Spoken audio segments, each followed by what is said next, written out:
अब मैं आपको बताऊं कि ये दो हमारे खसारे हैं। एक की वजह से रुपए पे प्रेशर पड़ता है, रुपया गिर जाता है, रुपया गिरता है, महंगाई होती है, गुर्बत होती है। और दूसरी वजह से कि हम सारा वक्त, क्योंकि हम टैक्स ही कितना नहीं इकट्ठा करते, सारा वक्त हमें मसला पड़ा रहता है, हम बैंकों से और पैसे लेते हैं, उसके ऊपर सूद होता है, तो हम इधर फंसे हुए हैं। तो इसके लिए सबसे पहले पाकिस्तान के अंदर एक उस तरह की सर्जरी करनी पड़ेगी, मुल्क का गवर्नेंस सिस्टम ठीक करना पड़ेगा, उसके लिए रूल ऑफ लॉ लाना पड़ेगा, मुल्क की एनवायरनमेंट चेंज करनी पड़ेगी, जिस तरह हम गवर्नमेंट चलाते हैं बिल्कुल चेंज करना पड़ेगा। और जो हमने डॉलर मंगवाने हैं मुल्क की तरफ, गौर से सुने, मैं आखिर में पहुंच रहा हूं। डॉलर कैसे आएंगे? एक्सपोर्ट्स बढ़ाने में तो टाइम लगेगा। एक तरीका है डॉलर लाने का, ये जरा गौर से सुन लें, और आज बैरूनी मुल्क पाकिस्तानी भी सुन रहे होंगे, मैं उनको भी बताना चाहता हूं कि देखिए, मैं बड़ी देर से एक ही बात कहता हूं कि सबसे बड़ा असासा पाकिस्तान का बैरूनी मुल्क पाकिस्तानी है। उनके पास जो डॉलर्स पड़े हुए हैं, अगर हम अपना गवर्नेंस सिस्टम ठीक कर लें, हम अपना रूल ऑफ लॉ ठीक कर दें, हम इस मुल्क के अंदर एतमाद अपने सिस्टम में ले आए कि अगर वो अपना सरमायाकारी करते हैं पाकिस्तान में, तो हमारा जो अदलिया का निजाम है, जो हमारा गवर्नेंस सिस्टम है, वो उनके सरमाए की हिफाजत करेगा। जिस वक्त ये कर दिया, अब जरा सुने, मैं आपको फिगर बताता हूं। 18,000 अमेरिका के अंदर पाकिस्तानी डॉक्टर्स हैं। फिर से सुन लें, पाकिस्तानी अमेरिकन डॉक्टर्स अमेरिका में 18,000 हैं। आपको पता है कि उनकी टोटल वेल्थ कितनी है? 18,000 पाकिस्तानियों की वर्थ कितनी है? 200 अरब डॉलर। 200 अरब डॉलर जो IMF के पास हम घुटनों के ऊपर हैं, हम 6 अरब डॉलर मांग रहे हैं। 200 अरब डॉलर 18,000 पाकिस्तानी अमेरिकन के हैं। हमारे जो 10 पाकिस्तानी अमेरिकन टॉप बिजनेसमैन हैं, सिर्फ 10, आपको पता है उनके पास उनकी वर्थ क्या है? 25 अरब डॉलर। 25 अरब डॉलर। तो 6 अरब डॉलर के पीछे हम आज IMF के पीछे हैं। आपको पता है कि इस मुल्क से सिर्फ दुबई में, यह ब्लूमबर्ग की रिपोर्ट है कि इस मुल्क से सिर्फ दुबई में चंद सालों में पाकिस्तानियों ने कितनी प्रॉपर्टी ली है? 10.4 अरब डॉलर। यह ब्लूमबर्ग की रिपोर्ट है। तो पाकिस्तानी अमीर हैं, मुल्क गरीब है, और इसके लिए हमने वो सिस्टम बनाना है। जब तक वो माहौल नहीं बनेगा जिसको एनेबलिंग एनवायरनमेंट कहते हैं, हम इनका पैसा नहीं ला सकते। ये अभी तक सिर्फ प्रॉपर्टी में पैसा लेते हैं, प्लॉट्स लेते हैं, लेकिन जब तक वो सरमायाकारी पाकिस्तान में नहीं करेंगे, हम इसी तरह ही घुटनों के ऊपर रहेंगे। जिस वक्त हमने अपना सिस्टम ठीक कर लिया, उन्होंने सरमायाकारी शुरू कर दी पाकिस्तान में, आप यकीन करें कि वो उनको देखते हुए सारी दुनिया से सरमायाकारी आएगा। यहां जो चाइना कैसे ऊपर गया? चाइना ने सबसे पहले अपना सिस्टम ठीक किया, उसके बाद जो बैरून मुल्क चाइनीज थे वो वापस आए, उन्होंने सरमायाकारी की। जब सरमायाकारी शुरू हुई तो वो इस तरह है कि जिस तरह शहद के ऊपर मक्खियां आती हैं, सारी दुनिया से सरमायाकार आ गया। 30 साल में चाइना किधर का किधर पहुंच गया, क्योंकि उधर लीडरशिप समझी कि जब तक हम अपने मुल्क का जो सरमायाकारी का माहौल है वो ठीक नहीं करेंगे तो सरमायाकारी नहीं आने लगी। तो पाकिस्तान में तो सरमायाकारी आती नहीं है, क्योंकि प्लॉट बेचारा ओवरसीज पाकिस्तानी लेता है, उसमें भी कब्जा हो जाता है। वो कौन फैक्ट्रियां लगाएगा यहां? तो ये मैं सबसे पहले कि हमने ओवरसीज का पाकिस्तानियों का पैसा लाना, एक प्लान बनाया हुआ हमने, कैसे उनकी इन्वेस्टमेंट लेके आनी है।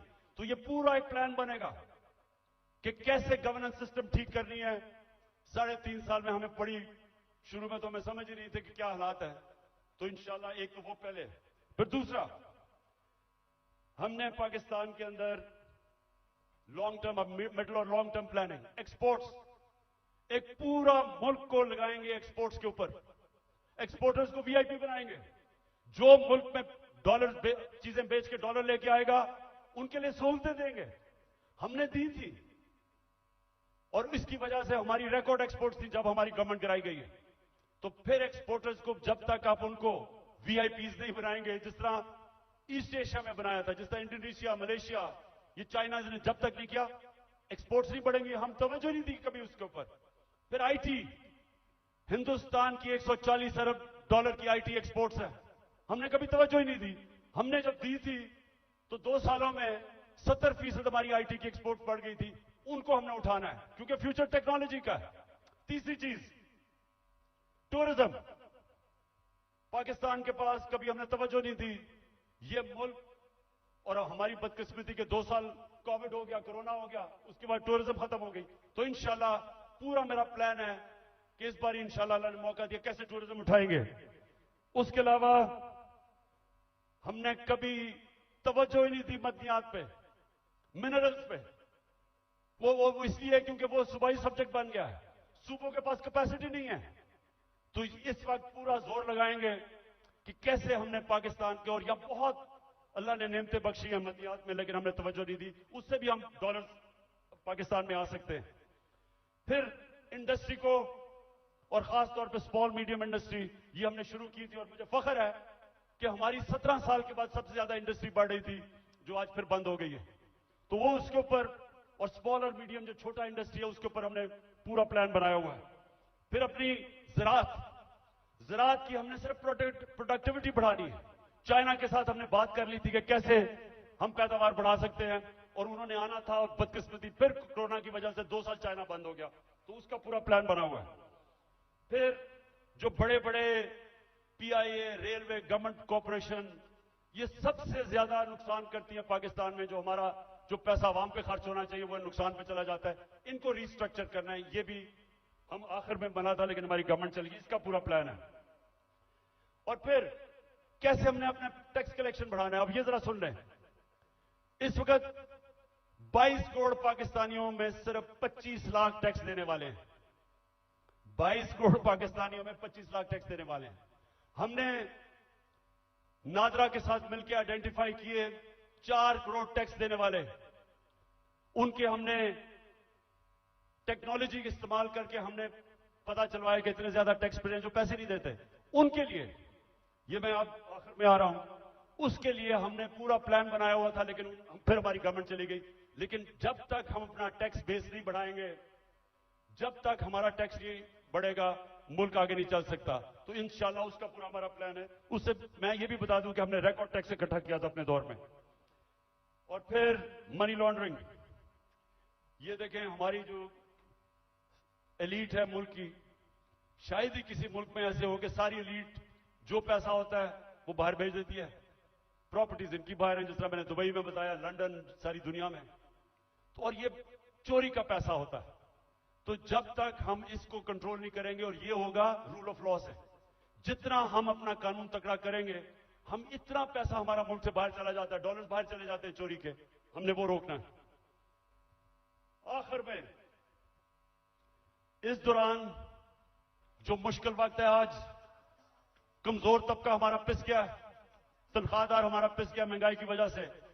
तो हमने जो चीजें शुरू की थी उसका मैं आपको बता दूं कि सबसे पहले हमने हेल्थ कार्ड, जो हेल्थ इंश्योरेंस थी, कि हर लोगों के लिए 10 लाख रुपए के लिए हेल्थ इंश्योरेंस, हर खानदान के लिए किसी भी अस्पताल में अपना इलाज करवा सके, वो सबसे ज्यादा जो बंद किया गया कई जगह के ऊपर, वो फिर से हम शुरू करेंगे। क्योंकि ये आजकल के दिनों में, महंगाई के दिनों में, एक बीमारी हो जाती है घर में, सारा घर मकरूज हो जाता है। तो जो हेल्थ कार्ड है वो हमारा पूरा इनिशिएटिव है, और इंशाल्लाह वो नंबर 1 होगा कि हमने अब लोगों को कैसे तहफ़्फ़ुज़ देना है, सोशल प्रोटेक्शन कैसे करनी है। दूसरा, हमने सानिया निश्चित ने एक जबरदस्त प्रोग्राम निकाला है, और वो है हमने अब राशन देना लोगों को। वो कैसे करना है? हमने अब पूरा डेटाबेस बनाया है। हमने देखा कि कौन कौन से खानदान, उनकी इनकम कितनी है जो मुश्किल में है। तो इसको कहते हैं टारगेटेड सब्सिडी।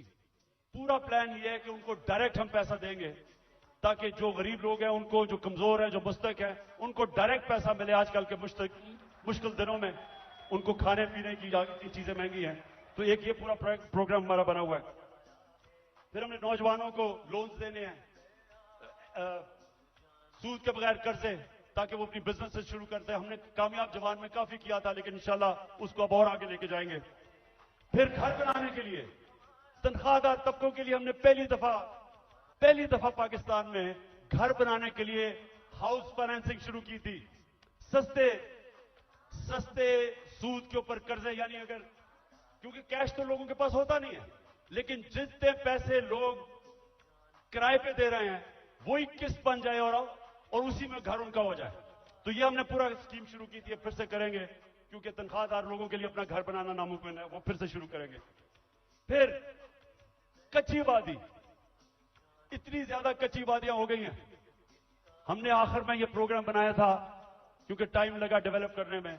अब सारी कच्ची वादियों के अंदर, ये मलेशिया में भी हुआ है, ये तुर्की में भी हुआ है, हम क्या करेंगे कि उनके लिए मॉडर्न फैसिलिटीज उधर ही खड़ी करेंगे और डेवलपर को कहेंगे कि वहां एक बिल्डिंग बना ले और वो ही उनके लिए बिल्डिंग बनाए जिधर उनको फैसिलिटीज मिल जाए, पानी मिले, सही माने में वो रह सके, बजाय गंद के अंदर कच्ची वादी में लोग रहते हैं, और घर भी अपना हो जाए।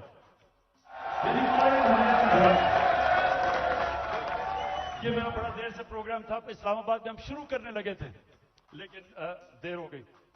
बाजवा साहब को इमरान खान बड़ा खतरनाक लग रहा था, इसलिए उसने काम कर दिया। हमने कैसे लोगों को रोजगार देना है? अगर ये फैसला आपके पास वो रेहड़ी वालों के लिए जो हमने किया था, वो जरा दिखा दें लोगों को। हमने फैसला किया कि देखें, हम रोजगार तो दे नहीं सकते लोगों को, तो हमने लोगों के लिए रेहड़ियां बनाई। इस्लामाबाद में एक्सपेरिमेंट शुरू किया कि उनको बजाय लोग तंग करें, कोई उनको कॉर्पोरेशन वाले लोग उठाते हैं, कोई पैसे ले ले, कोई छापड़ियां लगाते हैं, तो हमने उनके लिए जबरदस्त रेहड़ियां बनाई, उनको एक जगह दी ताकि वो अपनी रोजी कमा सके। जी नाज़रीन, मरकज़ के पास जा रहे हैं। रेडी पान यहाँ पर साफ प्रोग्राम के तहत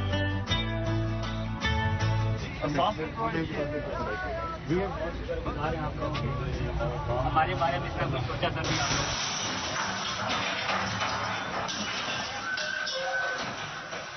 जुल्म कर रहे हैं गरीब बंदों के साथ, जुल्म। हमारी गवर्नमेंट गई, जैसे हमारी गवर्नमेंट गई, उनको हमने अच्छी बड़ी रेडियां बना के दी, वो बेचारे अपनी रोजी कमाना शुरू हुए। ये इंपोर्टेड हुकूमत ने वो सारी रेडियां आपके सामने खत्म की। देखिए, न्यूयॉर्क आप जाएं, पता नहीं कितने आप में से लोग गए हैं, वहां हर जगह पे उन्होंने अपनी अपनी स्टॉल्स लगाए होते हैं सड़कों के ऊपर और रोजगार कमा रहे होते हैं, उनको इजाजत होती है। हम क्यों नहीं करते? वो बेचारे पॉश एरियाज के अंदर, इस्लामाबाद के ब्लू एरिया में नहीं जी, वो खास कोई लोगों का इलाका है जिधर बेचारा आम आदमी रोजी नहीं कमा सकता। तो इसके ऊपर भी इंशाल्लाह अब हमने प्लान बनाया हुआ कि सारे पाकिस्तान में आम लोगों को मौका दें, अपनी जगह बनाएं ताकि रोजी कमा सके, बच्चे पाल सके।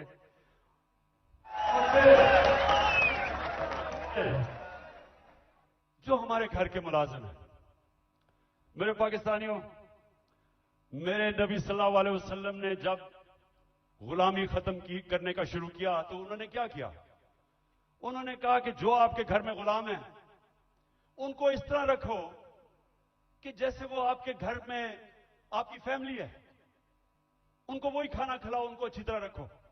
ये उन्होंने पहला कदम उठाया था कि उनको इंसान समझो, उनके भी हुकूक हैं।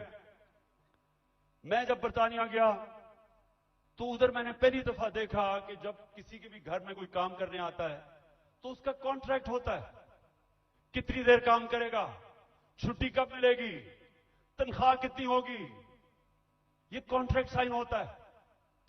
मुझे अफसोस से कहना पड़ता है कि हम अपने मुल्क में अपने मुलाजिमों को ठीक नहीं रखते और ये हमारे दीन के खिलाफ है। हमें बिल्कुल उस तरफ जाना चाहिए कि उनको हम कॉन्ट्रैक्ट्स दें, बताएं कि जितना पैसा मैं आपको दे सकता हूं उसके मुताबिक करें, उनको छुट्टी दें, उनके ऊपर पूरी कोशिश करें कि वो आपके जिस तरह फैमिली मेंबर है। ये हमारे दीन का हिस्सा है। और मेरी पूरी कोशिश है कि हमारे जो मुलाजिम हैं घरों में काम करते हुए उनको आहिस्ता आहिस्ता हम राइट्स दें, उनका ध्यान रखें। वो भी इंसान है और वो क्योंकि कमजोर हैं उनको बुरी तरह हम रखते हैं। और जिन मुल्कों को हम काफिर कहते हैं या हमारे दीन के नहीं हैं, आप हैरान होंगे कि कितनी इंसानियत है उनमें अपने मुलाजमों के लिए। आखिर में जी मेरे पाकिस्तानियों, मैं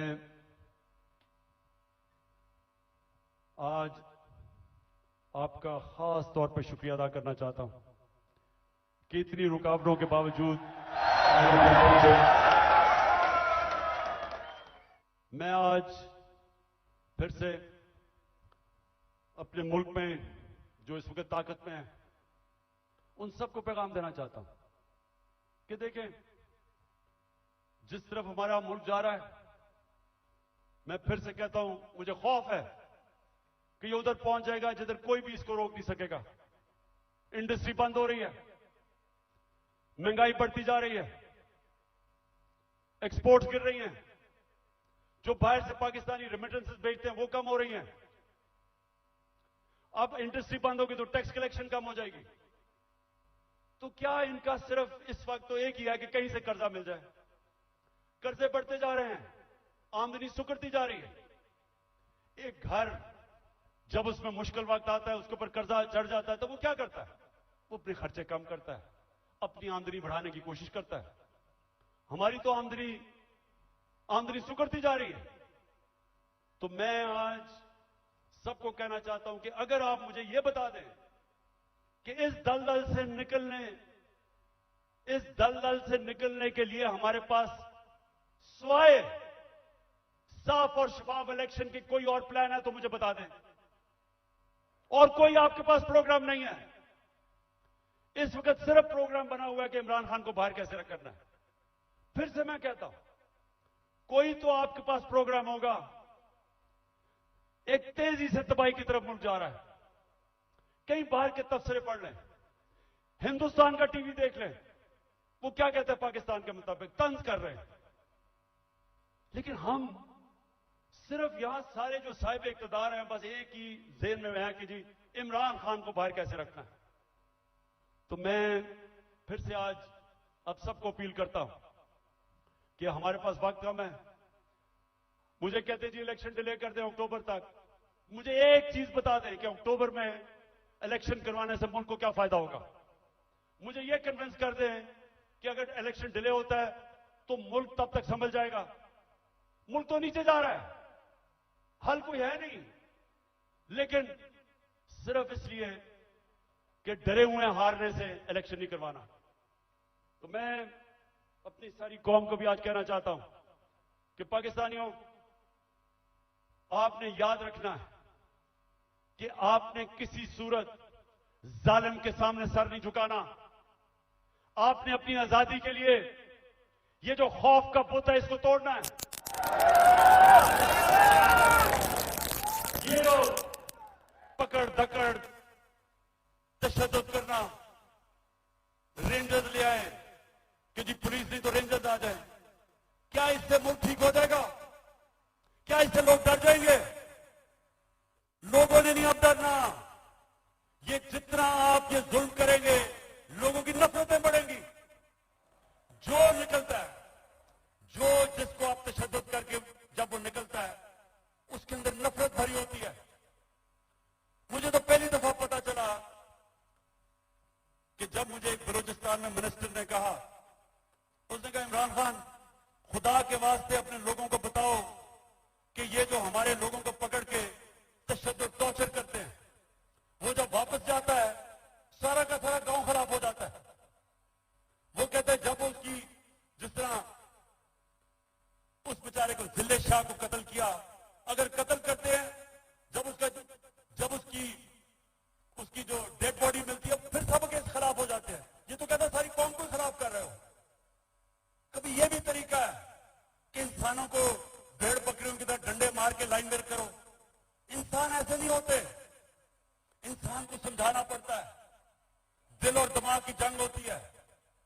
ये डंडे से कोई आज तक नहीं ठीक हुआ। और ये जो खौफ फैलाया हुआ है कि जी हम ये